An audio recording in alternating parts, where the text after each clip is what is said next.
On behalf of the entire Asian American group, we've been doing this interview process for approximately the last 6 years. They've been doing endorsements for many years prior to that. Regarding the endorsement process, as obviously not everyone from your race is appearing today, some people did need to reschedule. We'll be hearing those. We'll be doing some follow-up interviews sometime in the next week or so. We plan on sending out our judicial endorsements probably about 2 to 3 weeks from today. For purposes of the primaries, we always endorse 2 individuals to go through. Then we'll have another round of interviews for purposes of the general election. Those won't happen until sometime in August or September. We're not even thinking about that at this point in time, and I'm sure you aren't either.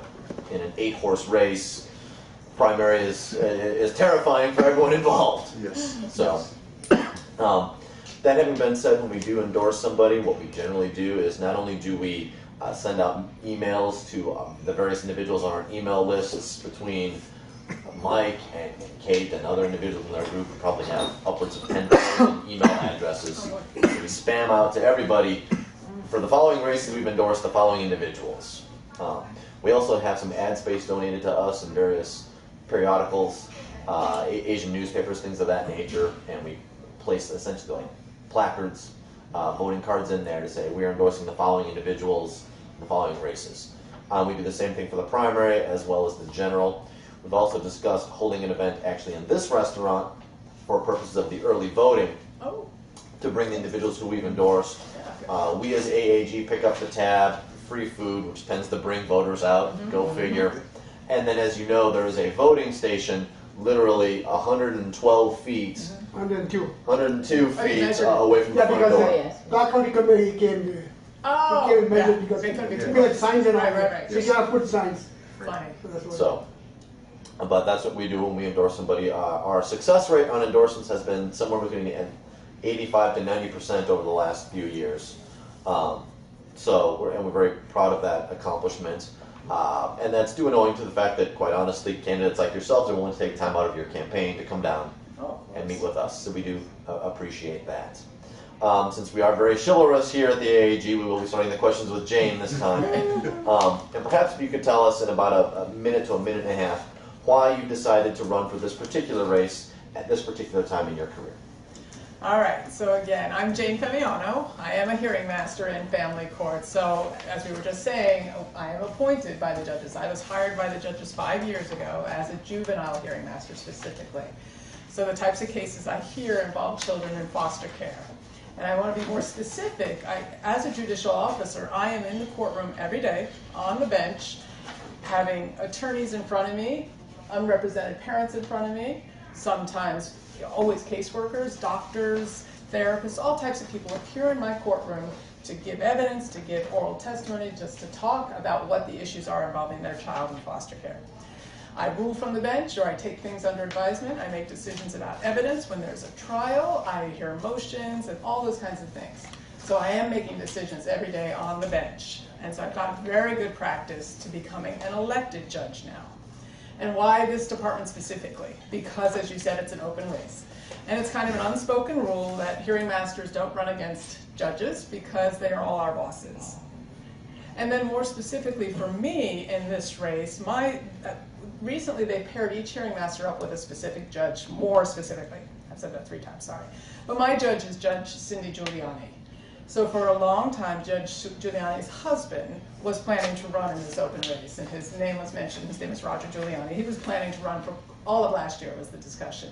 So I thought running against my husband's boss was probably not as good an idea as running against my boss, her specifically. And then Roger made a decision around Christmas time not to run. And so when I learned that, it was just perfect timing for me to file in this race. So I filed on the first day, it was open, and I was ready to go and become elected to the bench. Tom. Okay. A lot of what Jane said is true for me also. I do sit on the bench full time and I make all those same decisions.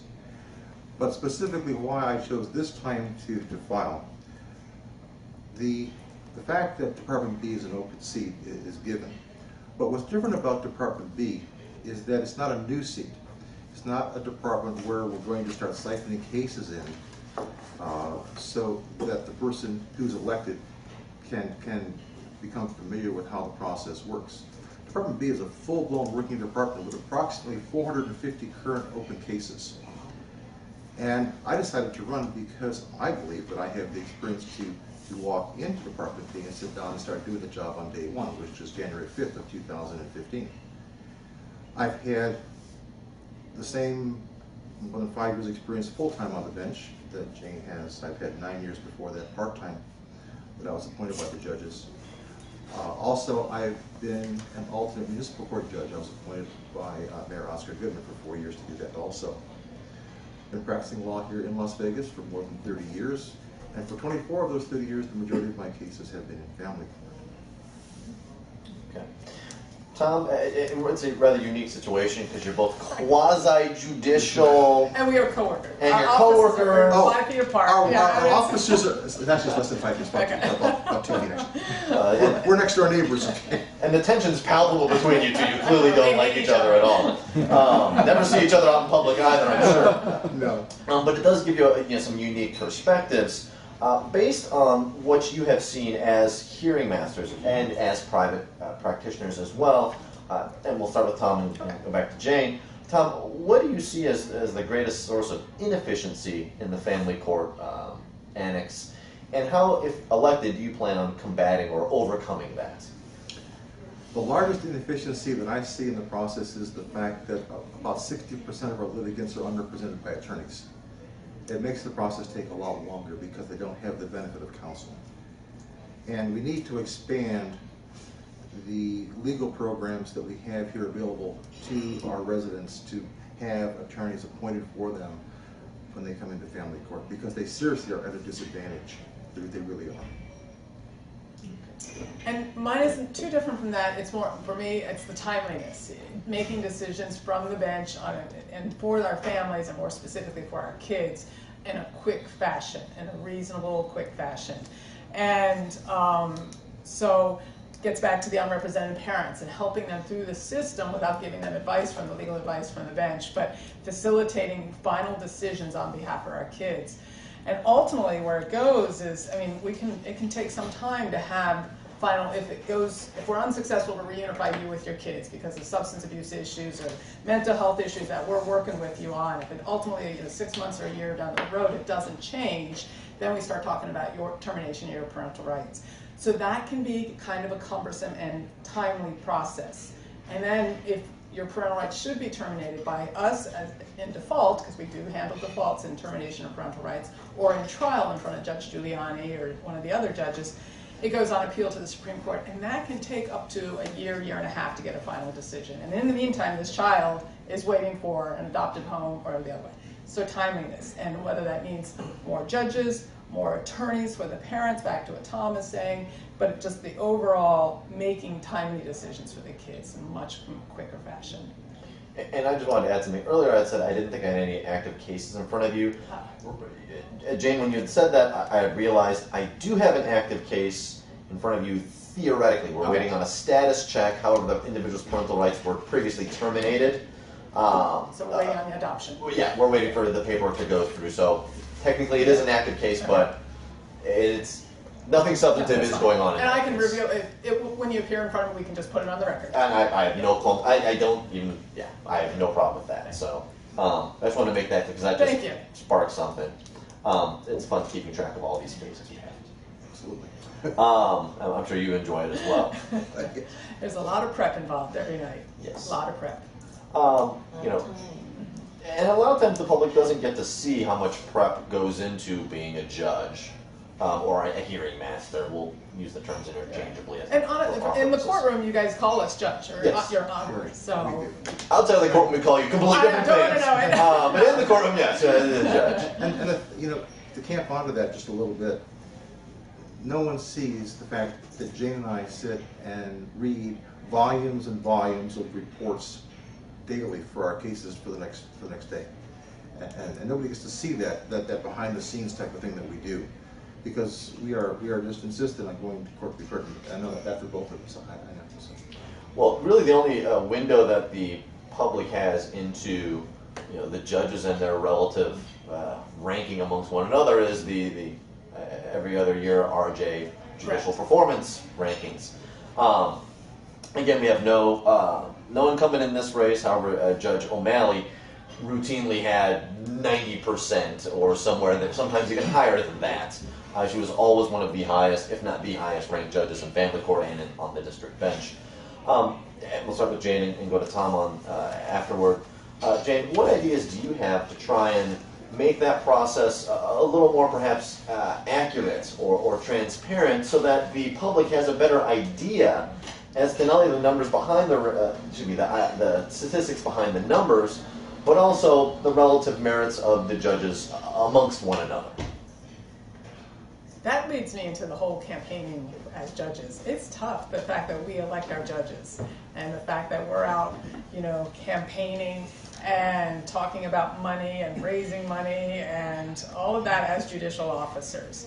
So, but that's what's necessary to be able to get the folks to know me personally, to get out and to go to events and get to tell people what a hearing master is and why I'm qualified to be elected as a judge. So that would be one thing, is just to continue these events. But if you're talking more specifically about the RJ interview, polls, that's tougher because that's a lot of it is based on the honor system. When you fill out that evaluation, you are saying, I appear in front of this judge, and so I have firsthand knowledge about this judge's behaviors and demeanor on the courtroom, if they're prompt, if they're courteous, if they maintain the dignity of the courtroom, all of which we are obligated to do because we also have the same judicial code of ethics that we must follow. And so it's on the honor system. And, there's, phone calls are made to get attorneys to fill out that form and say, hey, we're doing a great job. Please remember to fill out that form for the RJ so that my ratings are looking good. But that's one of the only things we have to get the information out to the public about how the different folks are, unless we're doing the face-to-face, going to the club meetings, getting and raising funds to do public television or anything like that. So the RJ is one of our main source of information, and so if it was maybe more attorneys could fill it out. We cannot fill it out because we obviously don't appear in front of those judges, and so, but we don't have the input. It's not done for us either, even though you appear in front of us. It's not done, again, because we're not elected.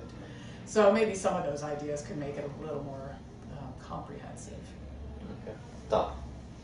And the question specifically was, one more time? Well, with respect to the RJ poll, how can we make it either more informative to quote-unquote civilians, so that they can have a better understanding of how Judge X ranks in relation to Judge Y, or perhaps making the entire process a little more transparent?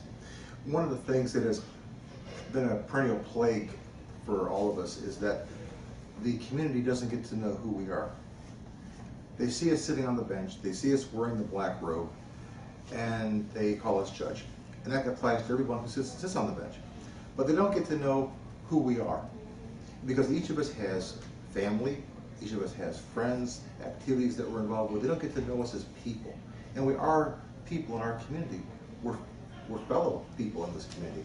And it's a problem that I've seen for a very, very long time here. Every year when there's a judicial election, the RJ gives a little bio about everybody. When you sit down and you interview and they give you a little bio. But it's anemic. I hate to say that, but it really is. It's anemic. It doesn't give anyone enough information about who we really are. So we need to encourage our media in this community to come and find out who we are, find out where we live, find out what we do for activities. That's how our community can get to know who we are, by encouraging the media to look at us and talk about us and write stories about us. May I also suggest our courtrooms are open, so we can always, there are certain hearings that we have that are still closed because of the confidentiality, but there is a point that the courtroom becomes open, especially our foster care review hearings, so the public is always welcome. But then they have to take time out from their busy days to come down to the courthouse. And I'm sure that wouldn't be the high spot of their day either. It's difficult enough to get people to come out to the polls twice a year, much less doing not only research, but personal research, firsthand research. Jane had mentioned something, Tom, and obviously I'll give you a chance to flesh it out a little more, regarding political contributions. It's the nature of the beast. But there is always the specter of the appearance of impropriety regarding plaintiff gave you this much and defendant gave you more or less.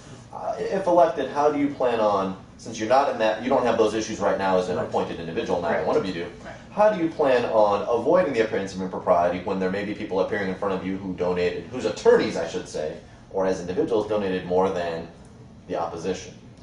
Well, first off, I am not aggressively seeking donations to my campaign. If they're made, I'm not refusing them, depending on who sends it in, because there are some people I wouldn't take it from.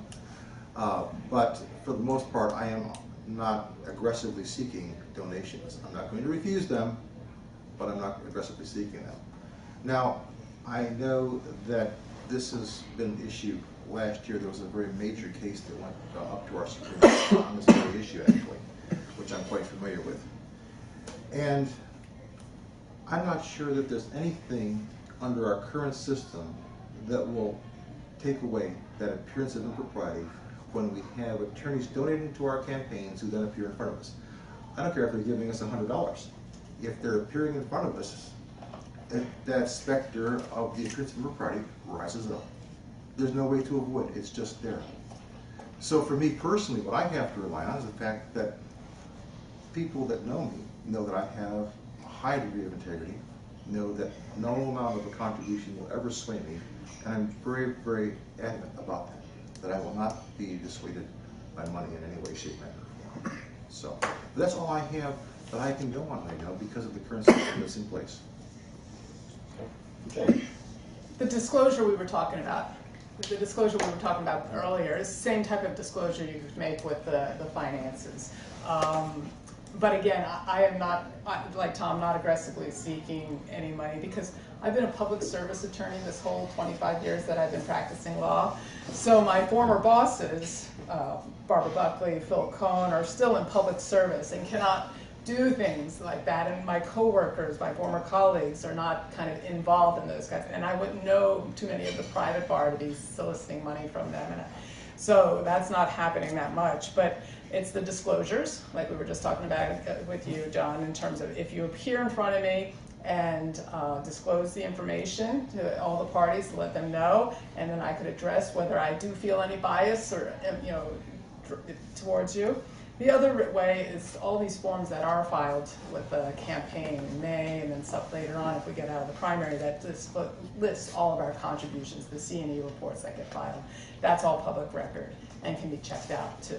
And in fact, I was talking to somebody yesterday who was telling me when she got her divorce in front of one of our judges, she did check out the C&E reports of the other both attorneys and found that both her attorney and her husband's attorney both donated $100 to this judge. And so that made her feel better and she got the information she needed to make a decision. Okay. Because there's only two of you, usually we have 3 or Okay. 4 people, our time goes by much more efficiently. I kind of like this. It's a welcome change. So our last question is really this, and we'll start with Jane and with Tom. Jane, again, we've talked about how this is not a glamorous race. It's an off-cycle election year. How do you plan on getting your army to the polls come June 10th in order just to make it through the primary, much less, assuming that happens, getting them to come back out again in November? I am going to events, and it is such an important race. I know that folks don't realize how important family court is, and I'll say more specifically, our race is very important. So every opportunity, I'm trying to do a couple of events throughout, more than a couple of events each day, and 4 or 5 times a week to talk to as many people as possible and explain why family court needs a specialized, trained person on this bench. It cannot be someone who has not practiced family law. It cannot be somebody who's just doing this to get downtown. And that is motivating me. And in addition to the fact that I am more than qualified for this position, I am feeling very motivated to get out and talk to as many people as I can to explain why this race is so important. And so as many events as I can attend, and then ultimately if there's some money in the pot, and my money is coming from my family and from me, so if there's some money in the pot for radio or public radio, those kinds of less expensive things, that's what I'll be doing. Okay. Tom? We have a campaign planned. We have an army of workers. We have people that are walking neighborhoods. sharing my ideas and thoughts with the residents who they meet when they're walking. I'm going to events also, just like Jane, talking with our community residents to bring them information about what we're doing in family court, about Department D in particular, the number of cases, issues that we face, and the fact that how a working knowledge of family law is so very important, but also a family court judge has to have a broad spectrum of knowledge in other areas of law, because when you sit there in a domestic court, you're going to have issues coming up of contract law, possibly bankruptcy law, possibly federal taxation, possibly estate taxation. You got to have someone on the bench who has experience in all of these areas so that they can address the issues that the litigants are presenting to you. And these are things that I share when I go out to meetings with people and I want to talk to people individually. That broad experience is so necessary for a family court judge because of the variety of issues that are presented. Perfect. Well, again, I appreciate you taking time out of your Saturday to come join us.